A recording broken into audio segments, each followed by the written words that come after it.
Hi friends, இன்றைக்கி ரீசனிங்கில் வந்து ஒரு ட்ரிக் வந்து சொல்லிக் கொடுக்குறேன்.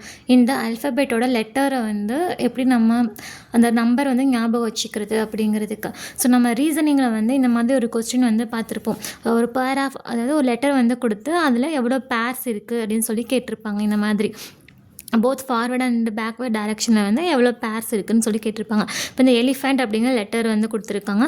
அதுக்கு வந்து நம்ம அந்த ரோ நம்பர் வச்சு போட்டு பண்ணும்போது 1 பேர் வந்து வருது, ஆல்ஃபபெட் லெட்டர் நம்பர் வச்சு போடும்போது. ஸோ A to Z வரைக்கும் இருக்கிற அந்த ஆல்ஃபபெட் நம்பருக்கு லெட்டருக்கு வந்து எப்படி நம்ம நம்பர் ஞாபகம் வச்சுக்கிறதுன்னு நான் சொல்லித்தரேன். நமக்கு வந்து ஃபஸ்ட்டு இந்த 5 மல்டிபிள்ஸில் இருக்குல்ல, இந்த 10, 5, 10, அப்புறம் வந்து இந்த 15, அப்புறம் 20, நெக்ஸ்ட்டு வந்து 25 Y, அதாவது E வந்து 5, J 10, O வந்து 15, T 20, Y 20, Y 5. ஸோ நம்ம வந்து E ஜோ தி அப்படின்னு ஞாபகம் வச்சுக்கலாம். ஏன்னா இது வந்து போட்டோன்னா நமக்கு வந்து அந்த நம்பர் வந்து மல்டிபிள் ஆஃப் 5s அப்படின்னு வந்து நமக்கு தெரியும். ஸோ இதை ஞாபகம் வச்சுக்கோங்க. நமக்கு ஃபஸ்ட்டு ABCDனால இந்த 4 லெட்டர் வந்து நமக்கு தெரிஞ்சிடும். A வந்து 1, B 2, C 3, D 4ன்னு.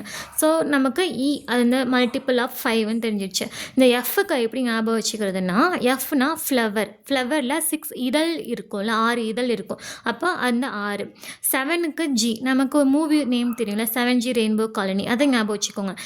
8 வந்து H. இப்போது இந்த Hஐ நம்ம இப்படி போட்டோன்னா இங்கே ஒரு லைன், இங்கே ஒரு லைன் போட்டுக்கோங்க. இந்த பாக்ஸ் வந்து பார்க்கும்போது 8 மாதிரியே இருக்கும். ஸோ அந்த 8Hன்னு வந்து ஞாபகம் வச்சுக்கோங்க. I வந்து 9. நம்ம இந்த கர்சர் ரைட்டிங்லாம் வந்து பண்ணுவோம்ல, அப்போது I வந்து இப்படி போடுவோம். இந்த மாதிரி போடும்போது இது 9 ஷேப்பில் இருக்கா. ஸோ இதை வந்து 9 ஞாபகம் வச்சுக்கோங்க. ஸோ ஆஸ் யூஷுவல் அதே மாதிரி J வந்து 10, K வந்து 11. நம்ம இந்த கிழவன் அப்படின்னு சொல்லுவோம்ல, வயசான தாத்தாங்களாம் கிழவன் அப்படின்னு சொல்லுவோம்ல. ஸோ அதை வந்து K11 ஞாபகம் வச்சுக்கோங்க. L வந்து 12. நம்ம ஸ்கூல் டைமில் 12 o'clockலாம் வந்து லஞ்சை சாப்பிடுவோம். ஸோ Lனா லஞ்சு, 12 o'clock சாப்பிடுவோம். இந்த M வந்து நம்ம இப்படி போடலாம். M வந்து நம்ம இப்படி போடலாம். தலைகீழாக வந்து போட்டோம் அப்படின்னா நமக்கு 3 மாதிரி தெரியும். ஸோ அது வந்து 13 அப்படின்னு ஞாபகம் வச்சுக்கோங்க. N வந்து November 14, நேரு மாமாவோட பர்த்டே, அதாவது சில்ட்ரன்ஸ் டே, November 14 ஞாபகம் வச்சுக்கோங்க. ஆஸ் யூஷுவல் அது வந்து 15, மல்டிபிள் ஆஃப் 15 வச்சுக்கோங்க. P வந்து 16, 16 வயது நிலை, 16, அந்த P 16ன்னு சொல்லுவோம்ல, 16 வயது நிலை படம் ஞாபகம் வச்சுக்கோங்க. Pனா 16. Q வந்து 17, R வந்து 18. அந்த ராஜீவ் காந்தி இருக்காங்கல்ல, அவங்க என்ன பண்ணாங்கன்னா, அந்த 18 to 21 வயசு வரைக்கும் இருக்கிறவங்க வந்து ஓட்டை வந்து போடலாம் அப்படின்னு சொல்லிட்டு எலிஜிபிள் பண்ணாங்க. ஸோ ராஜீவ் காந்தி அங்கே 18 அப்படின்னு ஞாபகம் வச்சுக்கோங்க.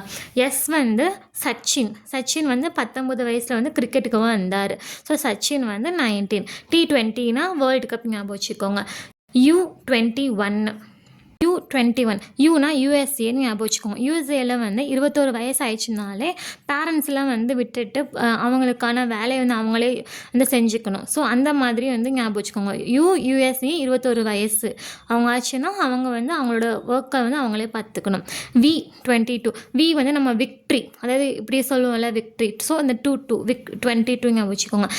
Wக்கு வந்து 23. ஸோ W வந்து பார்த்திங்கன்னா இந்த மாதிரி போடுறத நம்ம தலைகீழாக இப்படி போடுவோம் 3, இந்த மாதிரி ஞாபகம் வச்சுக்கோங்க. இங்கே வந்து 2 போட்டுக்கோங்க. ஸோ 23. X வந்து 24. எக்ஸ்னா எக்ஸ்ரே எங்கே எடுப்போம்? ஹாஸ்பிட்டல் வந்து 24 ஹவர்ஸுமே ஓப்பனில் இருக்கும். ஸோ 24. ஸோ Y வந்து 25. இசட்டுக்கு வந்து நமக்கு தெரிஞ்சிடும் 26. ஸோ அவ்வளோதான். இந்த மாதிரி வந்து இந்த நம்பர்ஸ் வந்து நம்ம ஞாபகம் வந்து வச்சுக்கோங்க. எக்ஸாமுக்கு வந்து ஹெல்ப்ஃபுல்லாக இருக்கும். தேங்க்யூ. நெக்ஸ்ட் ட்ரிக்ஸில் வந்து பார்க்கலாம். உங்களுக்கு யூஸ்ஃபுல்லாக இருந்துச்சுன்னா உங்கள் ஃப்ரெண்ட்ஸ்க்கு ஷேர் பண்ணுங்கள், சப்ஸ்கிரைப் பண்ண சொல்லுங்கள்.